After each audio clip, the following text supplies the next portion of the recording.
How did Sung Jin-woo become the ultimate Chad? He's living the power fantasy dream as he crushes dungeon bosses and gets girls without even trying. But there's a simple reason Jin-woo has this kind of attraction. It's easy to say Jin-woo only got this kind of energy because he became buff overnight and was given broken powers. But neither of these things have changed his fundamental motivation and the way he treats other people. While other hunters have ulterior motives and let power get to their heads, Jin-woo is the same character that just wants to be a good brother and son and do the right thing. So in this video, I'd like to analyze Jin-woo's romantic interactions in Solo Leveling, discuss how he keeps meeting girls without knowing it, and why this behavior as a perfect gentleman gives him unspoken Rizz. Before I start, I should point out that I'm still anime only. I know the manhwa has some differences, and I know you guys will tell me what they are, but I'm just going off the anime for now. A big part of that is because the thing everyone is talking about right now is Cha-haen smelling Jin-woo.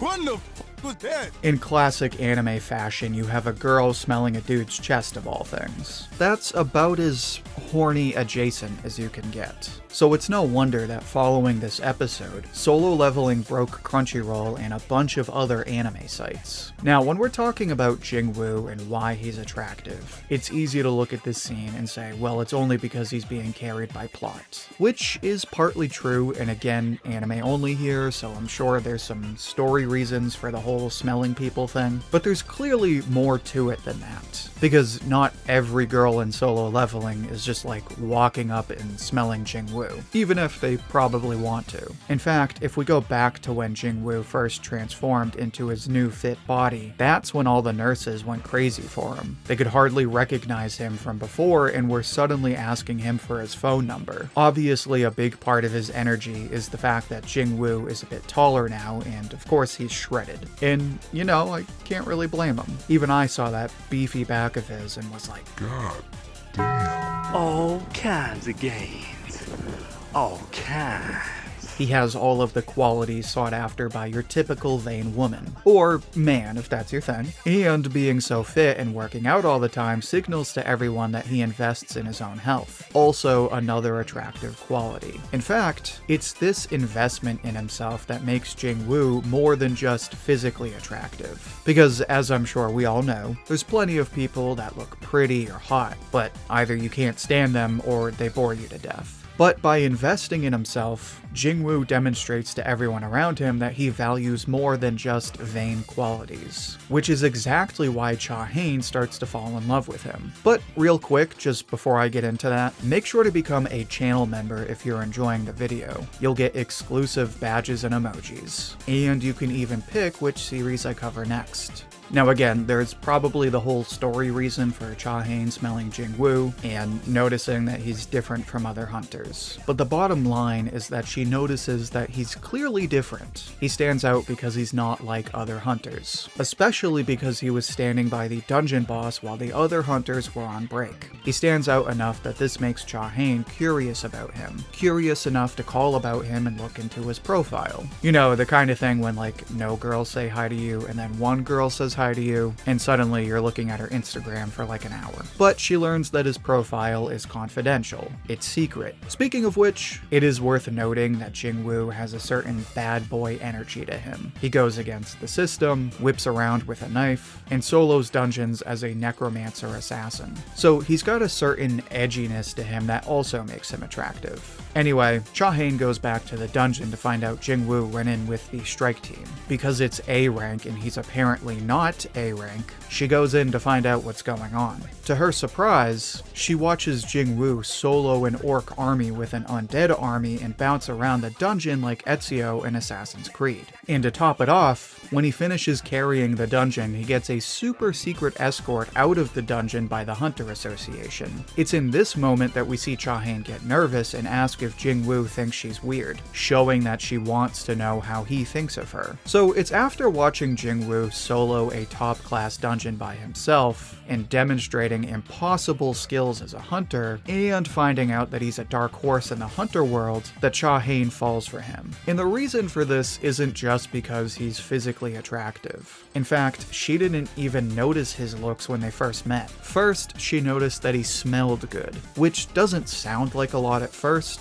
But when you consider that not a lot of guys bother to put on a decent cologne every day, or shower for that matter, it implies that Jinwoo is someone who takes care of himself like we discussed before. Plus, because he's so insanely skilled as a hunter, this does a couple of things. First, it gains Chahane's respect. She is someone that we know is S rank, so she obviously takes being a hunter seriously. So seeing someone apparently stronger than her gains her respect and attention. As a result, this also shows Chahane that Jinwoo clearly takes time to work on his skills. We've seen a number of scenes where Chahane is either jogging, swimming, or otherwise exercising. We know that she values training for her job in order to push herself and keep herself in the best shape possible. So when she sees Jinwoo and how skilled he is, the implication is that he must train a lot as well. It's as simple as when you see someone at the gym who's ripped and you think, wow, they must work out a lot. And considering this is something Chahane values, this in turn leads her to see value in Jinwoo. So as you can see, it's more than just physical attraction with Jinwoo. A big reason he's so attractive to others is because of how skilled he is. And when you're that skilled at something, it leads people to believe that you take the time to train and invest in yourself, which is how Jinwoo can solo dungeons. Now, to that you might say, well, plenty of people train, but that doesn't make them good people. Which is true.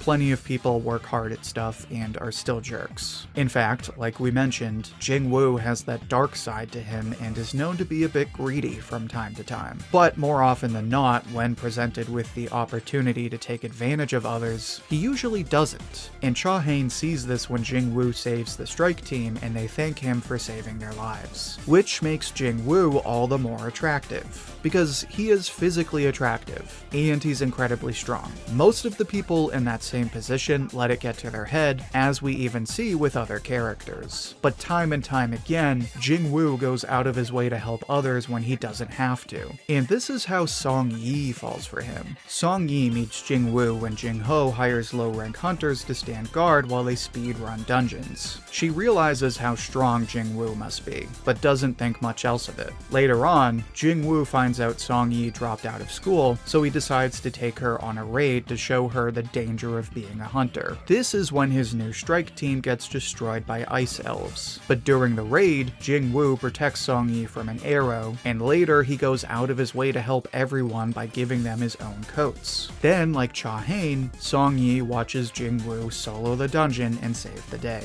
Afterward, when Jinwoo brings her home, she says that she'll be counting on him whenever the next time is. Which should be a dead giveaway, but to really make a point, Song Yi wears a light touch of makeup the next day, which we've never seen her do prior to this point. Obviously, Song Yi likes Jinwoo because he's strong. Again, she really doesn't even notice his looks at first. But what stands out the most about him is that he's a nice guy even though he's so strong. Like, the captain of the team was strong, but he was also a total dick.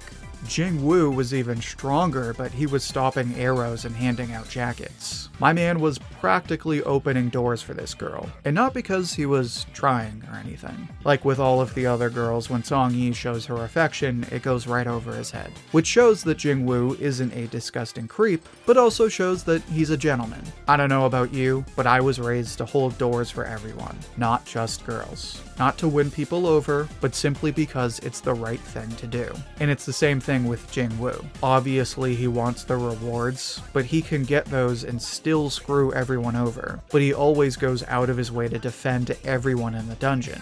And he does small things like giving people coats when it's cold out and making sure they get home safe. This is why he's the perfect gentleman. A gentleman is someone who takes care of himself and helps people, not because they want something, but because it's the proper thing to do. And if you remember, a big reason Jinwoo is such a gentleman is because he wasn't born the Giga Chad that everyone sees him as. Jinwoo started out as the wimpy E-rank hunter with shaggy hair that was always getting himself hurt on jobs. But he did those jobs anyway because he had a sister to look after and a sick mother to take care of.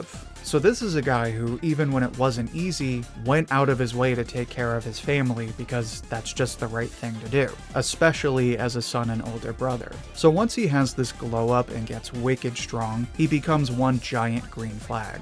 It's funny because this is a power fantasy, and part of the appeal of a power fantasy is that we are not wicked tall and we don't have women lining up for us. But we can sort of play pretend when we watch Jinwoo. And this is especially powerful for anime fans who, let's face it, aren't exactly known for their conventional attractiveness. In fact, I can imagine a lot of anime fans who were bullied when they were younger really enjoying this show. I should know since I was one of them. But unlike the hooded weebs out there that are absolute weirdos, who let bullying define their whole identity and never learned to be decent people, Jinwoo took the opportunities that were presented to him to be a better person. He was a good guy before, and this served as his foundation as he got ripped and gained all kinds of broken abilities. And this is why Jinwoo has Unspoken Rizz, even when he doesn't realize it. He's obviously physically attractive, but he also demonstrates that he takes care of himself, invests in himself and his future, and goes out of his way to be polite and kind simply because it's the proper thing to do. That's what makes Sung Jinwoo the perfect gentleman. But now I'd like to hear what you think. How would you describe Jinwoo? How does he compare to other characters? Share your thoughts and see what everyone else has to say down in the comments. I'll pick my favorite and share it as comment of the week on my community tab. And don't forget to become a channel member. You'll get exclusive badges and emojis, you can pick which series I cover next, and you can even get your name in future videos. Also check out my other solo leveling videos, which you can find in the playlist linked right here. Until then, thank you for watching, and I hope to hear from you soon.